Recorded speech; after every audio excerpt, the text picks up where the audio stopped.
Shalom, peuple de Dieu. Nous, pasteur Élie Djema, de l'Assemblée de délivrance et de révélation, venons ce jour soutenir la foi de la catégorie d'enfants de Dieu. Une catégorie d'enfants de Dieu blessés dans leur amour propre, désemparés, emportés par des problèmes multiples. Cette catégorie d'enfants de Dieu a besoin d'un soutien, a besoin de la parole du jour. Le thème est intitulé « Le juste vivra par la foi ». Deux lectures vont nous conduire à cette prédication du jour. La première lecture est tirée de Ésaïe chapitre 57, du 1er au 2e verset. Nous lisons au nom de Jésus-Christ. Le juste périt et nul n'y prend garde.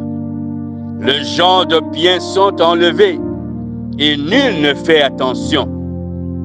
Que c'est par suite de la malice que le juste est enlevé. Il entrera dans la paix. Il y reposera sur sa couche. C'est lui qui aura suivi le droit chemin, parole du Seigneur. La deuxième lecture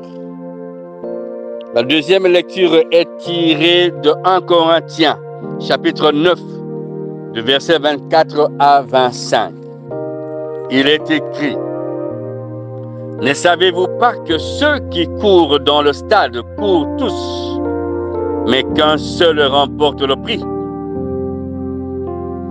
Tous ceux qui combattent s'imposent toute espèce d'abstinence et ils le font pour obtenir une couronne corruptible. Mais nous, faisons-les pour une couronne incorruptible, parole du Seigneur. Le grand prophète Ésaïe et l'apôtre Paul ont libéré une parole de révélation aux enfants de Dieu que nous sommes. La révélation est pour les justes. Le juste périsse et personne n'y prend garde. Ils sont enlevés, ils sont trahis, ils sont malmenés en société. Ils sont l'objet de complots et personne n'y prend le courage de le révéler. Cet arsenal de destruction du juste est l'œuvre du malin. Et l'apôtre Paul de rassurer aux justes que vous êtes dans la course pour obtenir la victoire dans un championnat de n'importe quelle discipline. Il requiert de s'imposer et de respecter des règles. Et pour le juste, il ne s'agit pas de rafler une coupe corruptible, mais la coupe incorruptible. Bien-aimés dans le Seigneur, toi et moi, ne sommes pas les premiers à subir les aiguillons de la mort à cause de notre foi ou à cause de notre honnêteté ou encore à cause de notre droiture vis-à-vis de la parole de Dieu. Dans les temps passés, Noé, comme dit Genèse 6, verset 5, 8 à 9, nous lisons: L'Éternel vit que la méchanceté des hommes était grande sur la terre, et que toutes les pensées de leur cœur se portaient chaque jour uniquement vers le mal. Versets 8 à 9. Mais Noé trouva grâce aux yeux de l'Éternel. Voici la postérité de Noé. Noé était un homme juste et intègre dans son temps, Noé marchait avec Dieu, parole du Seigneur. Noé était en société. Il avait subi les aiguillons de la mort, des attaques, des critiques. Que veut-il prouver? Qu'est-ce qu'il veut montrer par là? Est-il saint? Quel est le comportement de beaucoup de Noé aujourd'hui? Il y a parmi nous beaucoup de Noé qui sont haïs en société à cause de leur justice, à cause de leur justesse, à cause de leur droiture. Il y avait aussi dans les temps Joseph, fils de Jacob, qui était un enfant humble, aimé par son père, obéissant à son papa, mais qui avait reçu la révélation, qui avait reçu le message de l'Éternel. Il avait été haï et vendu par ses frères. Élie le prophète fut poursuivi par Jézabel à cause de la vérité, à cause de sa fidélité et à cause de sa justesse vis-à-vis de la parole de l'Éternel. Méshach, Shadrach, Abednego furent jetés dans la fournaise ardente à cause de leur fidélité à l'Éternel. Daniel fut jeté dans la fosse aux lions pour les mêmes causes. C'est dit que parmi nous, il y a beaucoup de Méshach, il y a beaucoup de Daniel, il y a beaucoup de Joseph, il y a beaucoup de Noé. Seulement, nous devons persévérer. Ces quelques cas nous révèlent et nous rassurent qu'au-delà de la touche physique, au-delà du mal causé au juste, la Bible dit que le malheur atteint souvent le juste, mais l'Éternel l'en délivre toujours. Toi qui es juste dans la voie du Seigneur, continue à marcher, à persévérer, car au-delà de la persévérance, il y a la récompense. Toi qui es juste devant les hommes, devant Dieu, sois rassuré que tu es Jonas, que tu es Pierre et Silas, quand bien même doublement emprisonnés dans les entrailles du poisson, qui était aussi dans la profondeur de la mer. Jonas avait fini par être écouté par l'Éternel. Oui, marchons droit vers Ninive pour accomplir notre devoir. Marchons droit comme Pierre et Silas vers les autres disciples, afin de leur apporter le témoignage de la gloire du Seigneur Jésus-Christ. Si nous reculons, nous aurons causé un tort à l'Évangile. Nous devons marcher droit, nonobstant les aiguillons, nonobstant les critiques, nonobstant les coups durs que nous recevons nuit et jour. Nous devons marcher et l'Éternel, Dieu, va se glorifier. Dans Jonas chapitre 2, verset 5, il est écrit: je disais, je suis chassé loin de ton regard, mais je verrai encore ton saint temple. Cette espérance de Jonas est notre espérance, est ton espérance aussi. Cette espérance doit nous caractériser.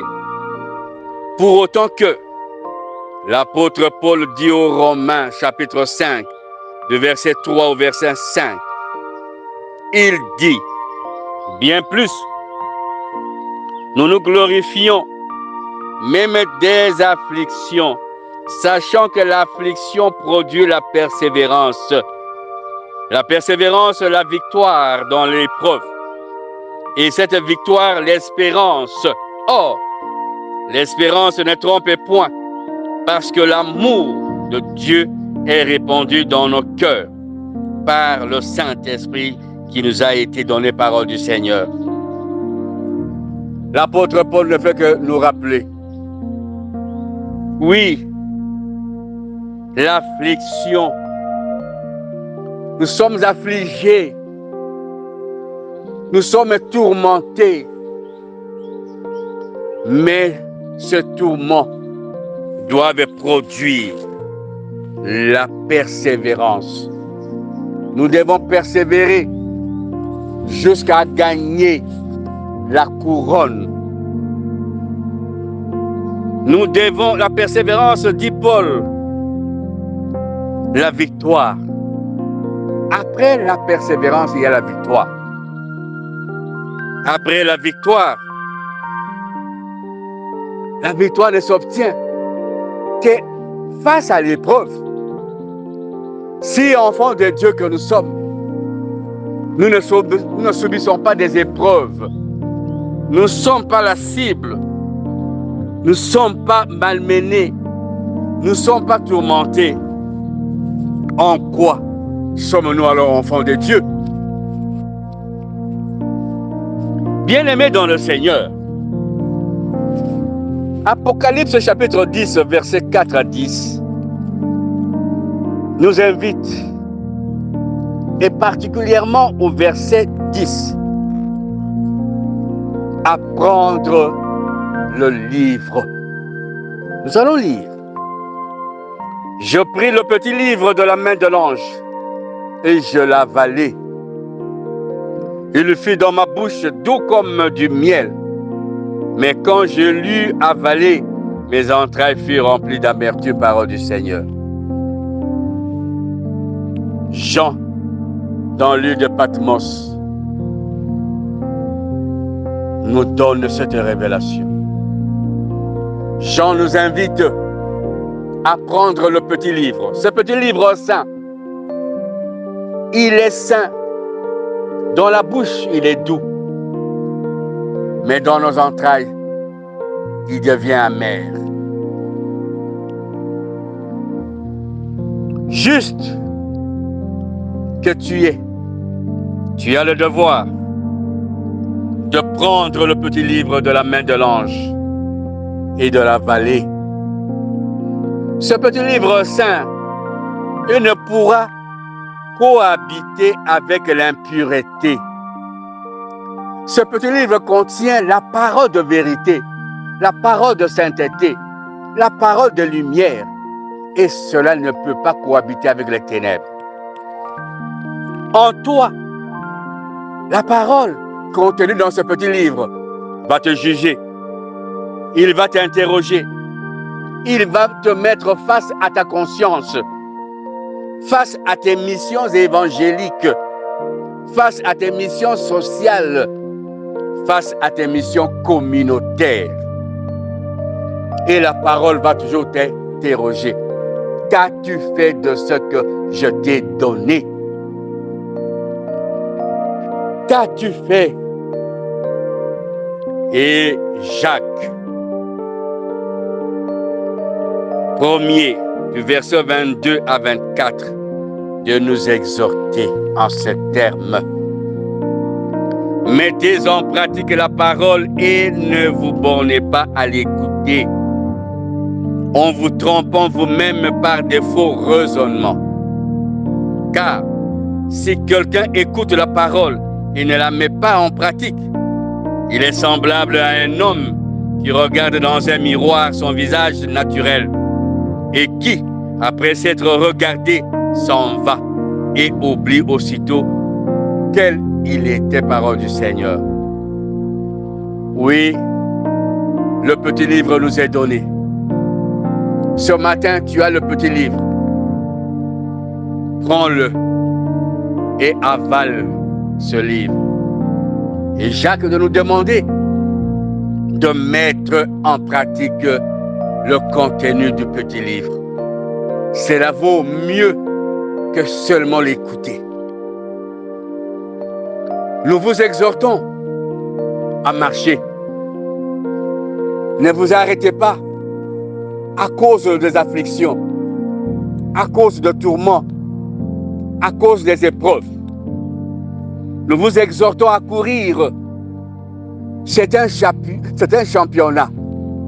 Nous devons persévérer. Nous vous exhortons à faire fi des écueils, des brimades, des rejets de la société, des douleurs corporelles et physiques, pour ne voir que le Saint-Temple. Le Saint-Temple est notre objectif final. Hériter le royaume ensemble avec Jésus-Christ de Nazareth. Maranatha, Pasteur Élie Djema, ouvrier de la 11e heure.